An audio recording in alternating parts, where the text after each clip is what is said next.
ketiga, siapa tokohnya? Ya kan? Orang nggak terkenal nih, ya kan gitu. Yang keempat, kenapa Masyumi? Itu 4 pertanyaan mendasar itu mau saya jawab sekarang. Ya, supaya nggak bertanya lagi nanti habisnya ini sepulang saya.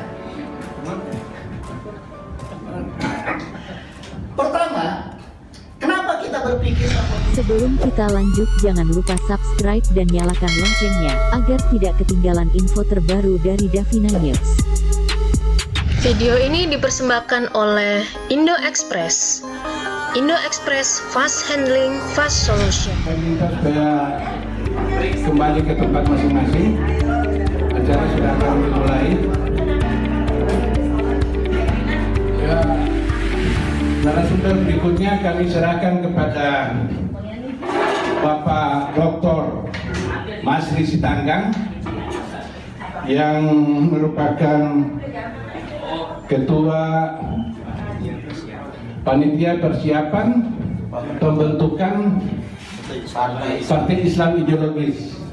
Kepada Pak Sitanggang saya persilakan. Silakan.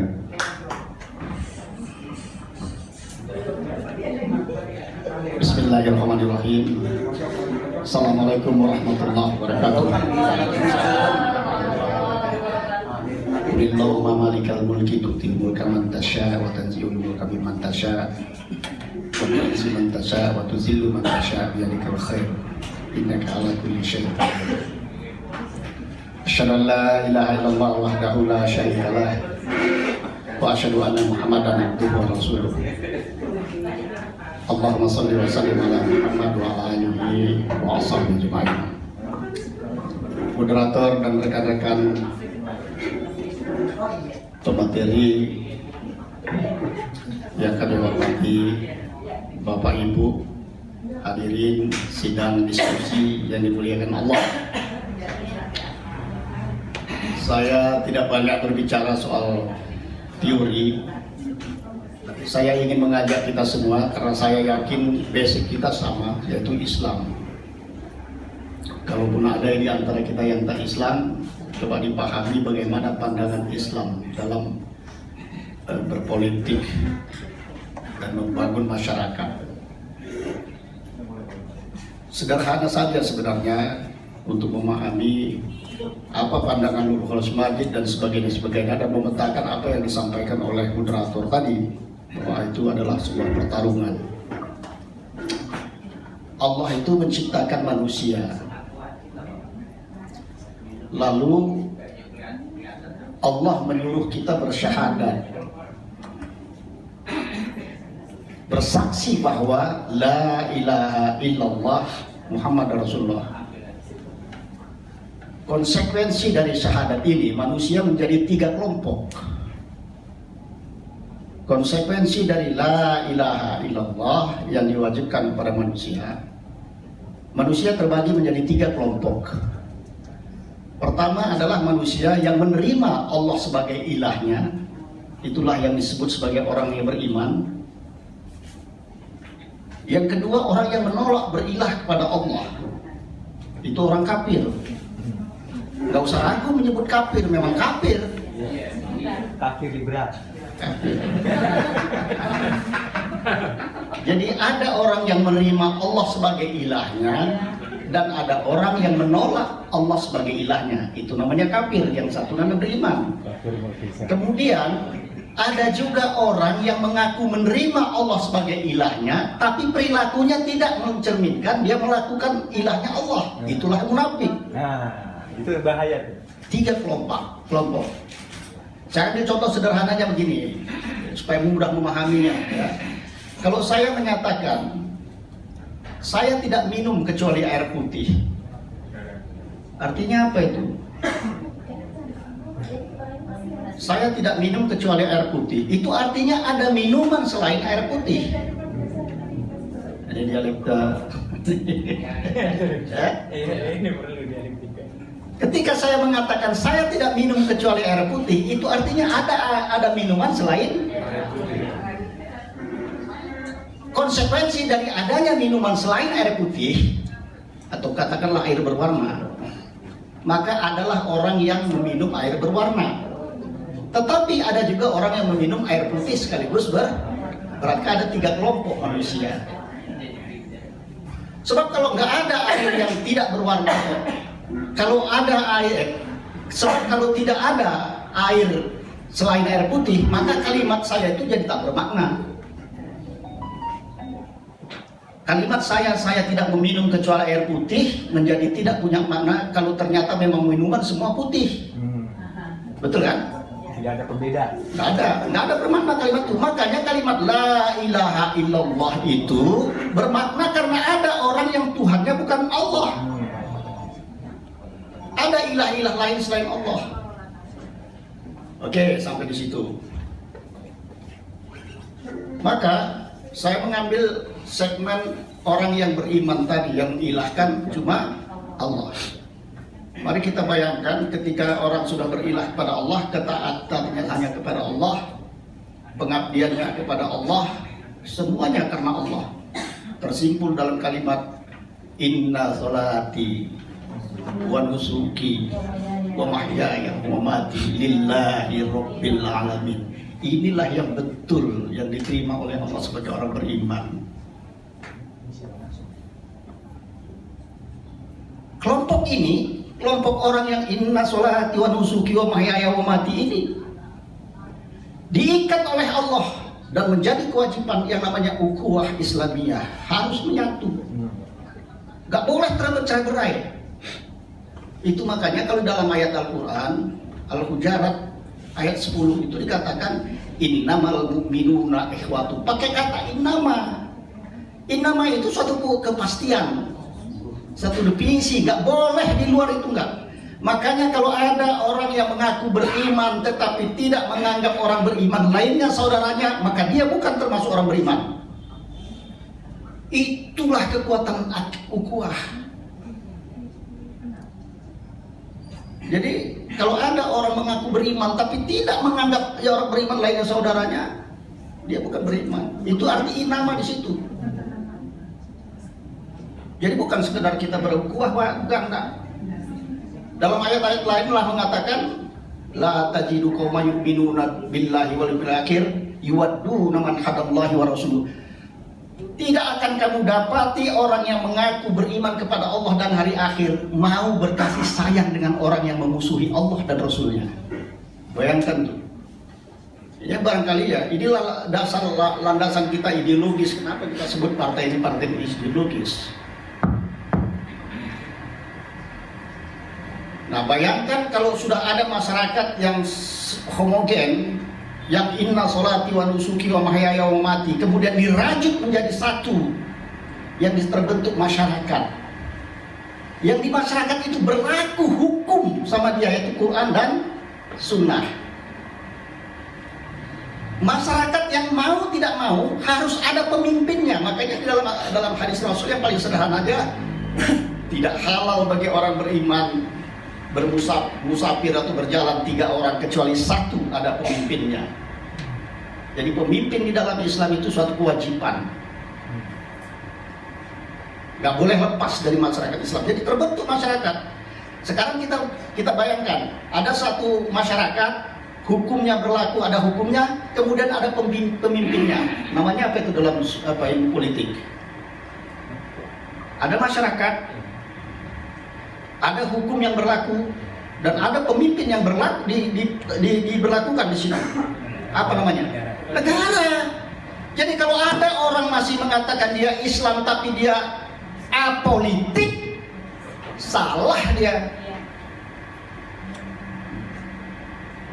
Itulah kaitannya kalau dalam Islam. Nanti ayat-ayat lain barangkali dalam pengajian lain lah. Tapi dalam konteks ini saya akan katakan siapapun kita yang mengaku Islam nggak bisa lepas.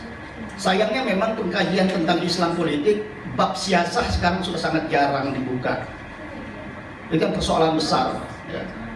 Oleh karenanya banyak orang kemudian mengaku Islam tapi perilakunya ya kelompok kedua tadi, bukan masuk dalam ini. Baik. Dalam konteks berpartai, kelompok masyarakat. Makanya Allah cuma menggolongkan dua, Hizbullah dan Hizbus Setan. Dalam Al-Quran itu jelas disebut Hizbullah dan Hizbus Setan. Kelompoknya Allah, partainya Allah atau partainya setan. Jadi terserah kita pilihnya mau kemana. Kalau mau jadi Islam, pilihlah partai Islam. Sederhana aja. Itu. Kemudian ini kan pertarungan, yang tiga ini pertarungan antara Islam dengan yang tidak Islam, ini pertarungan. Dan pertarungan itu sifatnya ideologis. Sifatnya ideologis. Apa yang disampaikan oleh moderator tadi bahwa problem tersendiri adalah tantangan dari eksternal, kemudian campur tangan luar negeri, bla bla bla, kemudian ideologi negara, itu pada hakikatnya tidak lebih dari pertarungan ideologi. Ideologi yang mengusung ilahnya cuma Allah dengan ideologi yang tidak mengusung cuma Allah. Coba itu aja. Kalaupun kita berbicara tentang Pancasila, pertarungannya itu aja itu kok. Indonesia ini kan pertarungannya cuma nasionalis sekuler, komunis, dan Islam. Cuma itu aja. Sekuler yang komunis, Pak.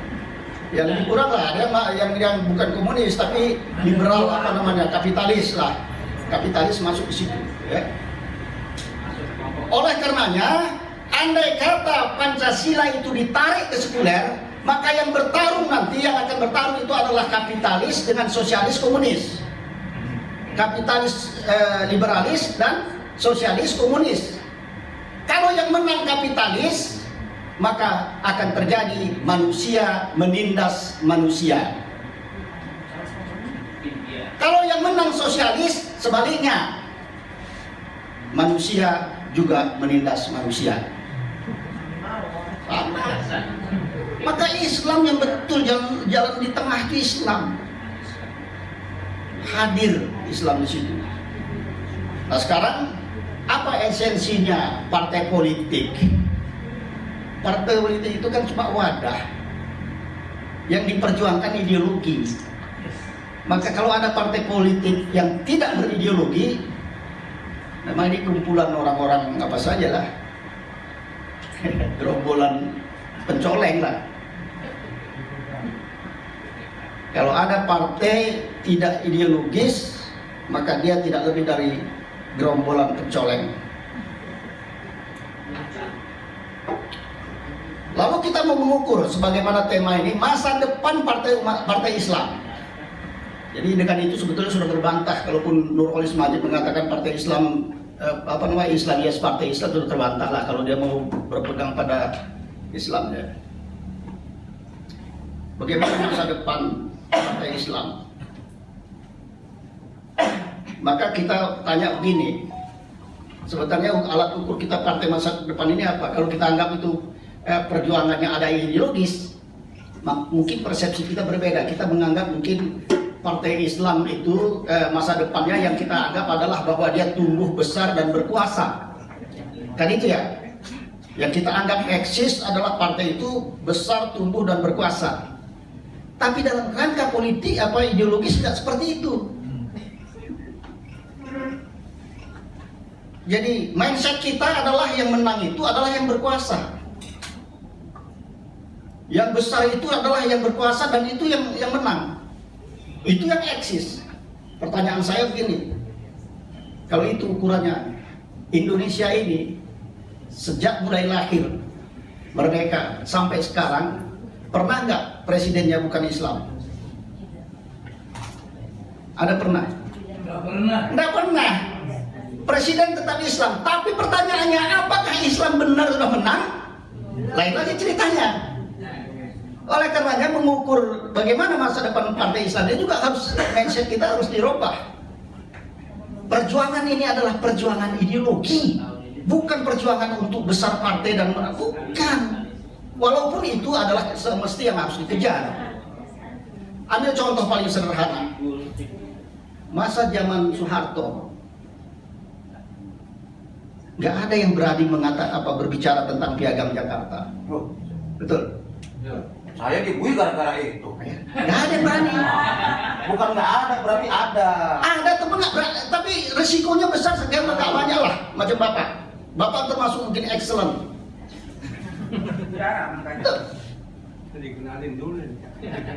Ketika berbicara tentang Piagam Jakarta, dia sudah dihadapkan dengan Pancasila dan dia musuh Pancasila. Begitu kita disebut musuh Pancasila, sudahlah gemetarlah lutut kita.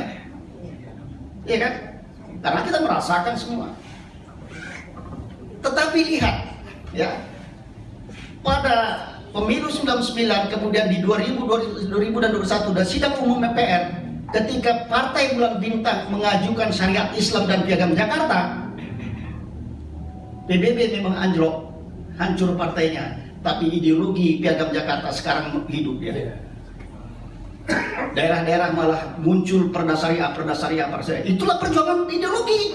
Bahkan Rocky Gerung pun mengakui. Ya. Jadi partainya boleh hancur. Nah, ini supaya persepsi kita ke depan ini supaya jangan apa.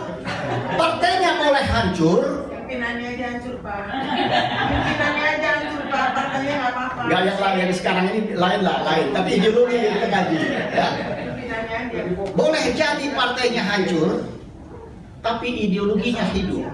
Itulah perjuangan ideologi. Makanya di dalam Al-Quran saya perlu ingatkan kita. Nah, ini menarik ini ayat Al-Quran ini. Wala taqulu lima yuqtalu fi sabilillahi amwat bal ahya walakin la tashurun.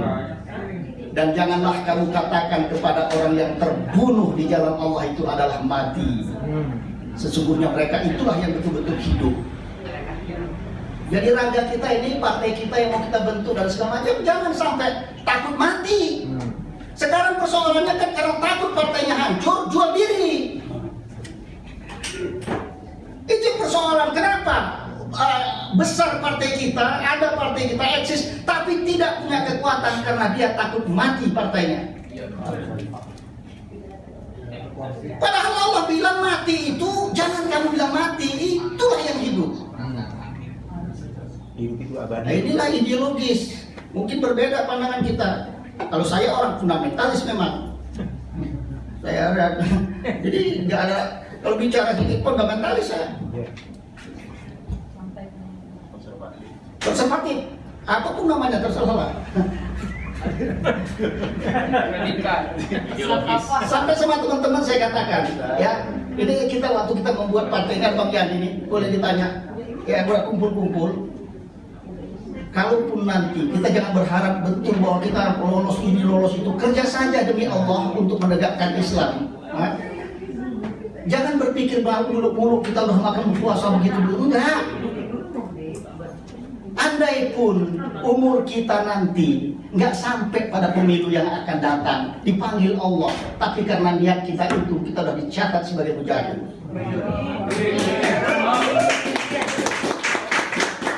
Itu yang perlu sama kita. Emang mau ngapain ente kita ini mau jadi anggota dewan besok masuk KPK? Banyak orang tersandera gara-gara itu. Terbalik memang dia apa kita ini paradigma. Itu yang saya bilang sama teman-teman kita terbalik. Orang kan macam-macam tanya. Oke, kita tinggalkan dulu itu, kita cerita tentang perjuangan ideologi. Sederhana saja perjuangan ideologi ini sebenarnya. Apa itu? Musuh kita jelas. Al-Quran pun sudah menjelaskan kok. Walan tardo'an kal yahudu walan nasara hatta tattabi'a millatahum. Jelas itu. Pakai kalimat lan lagi, coba yang Habib yang pakai bahasa Inggris, bahasa Indonesia bagus, bahasa Arabnya. Lan itu bahasanya, kalau bahasa Inggrisnya itu present continuous tense atau present tense. Milah itu ideologis. Tidak akan senang kepada kamu orang Yahudi maupun Nasrani kecuali kamu mengikuti milah mereka, bukan agama. Orang akan senang kalau majelis tanggang ikut mereka. Walaupun saya tetap sholat juga, puasa juga, naik haji 5 kali, 6 kali, 7 kali, tetap dia senang. Yang penting cara pikir dan laku saya, cara pandang saya sudah sama mereka. Dan inilah kemurtatan yang paling besar di dalam Islam. Itu berbahaya sebetulnya. Jadi partai ini tugasnya bukan tugas memenangkan pemilu. Kalau itu udah menang dari dulu, udah Islam presiden kita. Baik.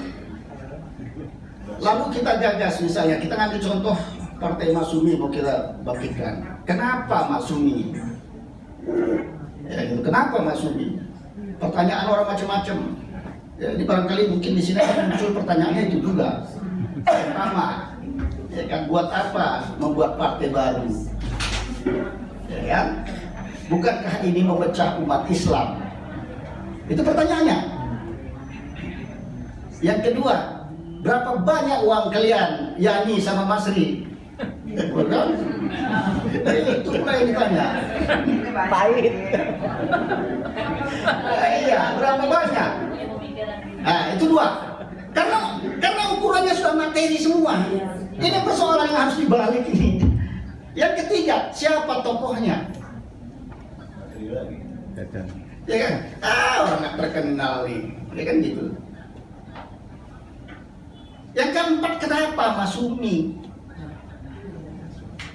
Itu 4 pertanyaan mendasar itu mau saya jawab sekarang. Ya, supaya nggak bertanya lagi nanti, habisnya ini bisa pulang saya. Pertama, kenapa kita berpikir bahwa munculnya partai Islam baru kita anggap memecah partai yang ada, mengecilkan jumlah perolehan yang ada? Ini kan karena pikiran kita yang sempit. Setiap kita memecah, dianggap perpecahan. Nah, ini juga harus dibalik nih berpikir kita. Begitu kita memisah, anggaplah misalnya dalam satu partai, saya nggak melihat pecahnya PKS menjadi Gelora itu pecah, enggak. Pecah itu bukan berarti jelek. Tidak. Pohon pisang anaknya banyak. Kalau yang biasa pertanian sebetulnya dokter saya dokter pertanian, jadi bisa saja bukan cerita politik. Ya. Pohon pisang anaknya banyak, kurus dia. Pisahkan dia, bagus dia. Coba pisahkan anaknya, pindahkan, bagus dia. Tapi kalau di situ aja dia akan tumbuh bagus. Sama juga amuba gitu membelah diri. Nggak pernah tahu. Itu satu. Yang kedua, mari kita lihat sejarah Indonesia. Dulu kan ormas Islam cuma ada SI, Syarikat Islam. Mulai dari Syarikat Dagang, muncul Persis, muncul Nahdlatul Muhammadiyah, muncul Nahdlatul bla bla bla banyak. Pertanyaan saya, membelahnya itu tadi menjadi perpecahan makin kecil atau makin berkembang? Hikmah. Coba kita mikirin gitu. SI satu SI kan gurunya satu, Cokroaminoto, ya kan? Pindah masuk kemari, masukin bisa lagi Muhammadiyah, bisa bertambah banyak. Pertanyaan kita, itu memecah menjadi kecil atau makin berkembang? Kecil. Berkembang, ada PKI juga kan? Iya kan? Saya ambil contoh lain lagi. Masa Muawiyah, yang bisa tahu sejarah ini, masa Muawiyah itu terjadi pertentangan Muawiyah dengan Abbasiyah dan macam-macam. Lalu sebahagian mereka adalah melarikan diri, sebahagian melarikan mereka diri ke Eropa. Ketika melarikan diri ke Eropa, berdiri di situ kerajaan Islam Cordoba di Spanyol, 700 tahun berkuasa. Kalau anggur baik ke Nusantara. Pertanyaannya, ini pecahkah yang atau justru pecah itu yang membuat perkembangan Islam? Jadi saya mau ngajak teman-teman ini jangan menganggap saingan kalau muncul kita, gitu loh. Itu dulu yang ditanamkan. Soalnya begini, harus saya sampaikan karena begitu kita muncul Yang serangannya itu justru dari partai Islam. Bingung saya. Bingung saya. Jadi cara pandang yang salah. Karena lahan yang sama. Lahannya sama. Itu yang salah. Jadi begini. Ini paradigma kita yang harus kita rubah yang saya katakan tadi. Saya misalnya punya lahan 1000 meter. Anggap 1000 meter. Saya harus bangun rumah untuk keluarga. Anak saya mungkin ada 3. Anggap aja. Cara berpikir konvensional, ketika anak saya berkeluarga nanti yang 3 ini, maka tanah yang 1000 meter itu yang dibagi untuk bangun rumahnya. Betul? Muncul lagi anak cucu yang 1000 meter ini juga dibagi-bagi. Tinggal berapa? Makin lama makin kecil. Itulah cara berpikir konvensional yang partai ini juga berpikirnya begitu. Udah, sekarang ini kan partai cuma dapat 30%. Dia pikirnya 30% itu ada di acak-acak. Saya mau merubah cara berpikir kita. Coba dong kita buat yang 1000 meter ini, kita sebagai orang tua, ini orang tua, jangan berpikir cuma dua dimensi. Coba berpikir 3 dimensi. Saya akan bangun rumah saya, dan ketika anak saya nanti nikah, oh ya udah cukup waktu dulu ya. Ya. Waktu anak saya nanti nikah, yang akan saya lakukan adalah membangun rumahnya di lantai 2, 3, dan 4. Apartemen. Naik kata. Berkurang tanah saya? Tidak. Karena ruang bukan hanya lateral. Iya. Itu yang nggak kita punya. Coba. Jadi lalu bagaimana supaya bisa lantai 2, 3? Maka tugas kita adalah bagaimana memperkuat fondasi. Nah, itu dia. Jadi makin banyak pun anak kita, silahkanlah menjunjung tinggi ya kan. Baik. Nah sekarang gini, makanya saya mau ke ujungnya ceritanya begini, kan kita dapat tadi cuma 30% ya. Umat Islam ini kan 87% orang Islam. 87% umat Islam yang memilih partai Islam, apakah PAN, PKB dan segala macam, digabung itu cuma 30%. Berarti ada 57% lagi dari 87% itu orang Islam memilih partai sekuler. Betul? Kenapa nggak itu yang kita pikirkan? Kenapa cuma yang 10 aja? Lalu tugas dakwah apa? Ya. Mantap. Itu yang perlu. Bapak-bapak yang pilih sekuler, saya ingatkan, Islam itu menyatu dengan politik. Mau jadi orang iman, beriman betul-betul lah, beriman. Billahi taufiq wal hidayah. Wassalamualaikum warahmatullahi wabarakatuh. Demikianlah paparan Pak Marsli Sitanggang.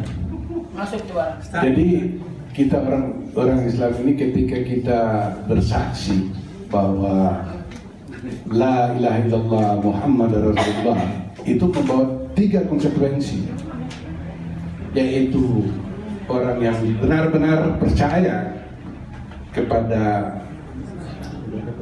Islam dengan ajaran-ajarannya, kelompok yang menentang keesaan Allah itu, dan kelompok kedua orang yang mengakui beriman tetapi tidak menjalankan ajaran-ajaran Islam. Nah, dari sini orang-orang Islam itu terikat. Orang-orang yang mengaku La ilaha illallah Muhammad Rasulullah itu diikat oleh satu ideologi. Dan ideologi ini perlu diperjuangkan. Jangan kita khawatir misalnya bahwa kemunculan satu partai Islam lagi akan memecah belah umat Islam, tapi justru bisa menjadi perkembangan atau tumbuhnya orang Islam semakin, karena dia memperebutkan bukan ceruk Islam yang terbatas itu 30%, tetapi ada sisanya sekitar hampir 50%. Itu yang perlu diperebutkan, dan bahwa Islam ini adalah satu kebenaran yang mempunyai hukum tersendiri, kepemimpinan dalam Islam, doktrin-doktrinnya ini, sehingga dia lengkap untuk menjadi satu ideologi yang harus diperjuangkan. Saya kira itu Pak Mas ya. Demikianlah untuk narasumber berikut saya serahkan kepada Profesor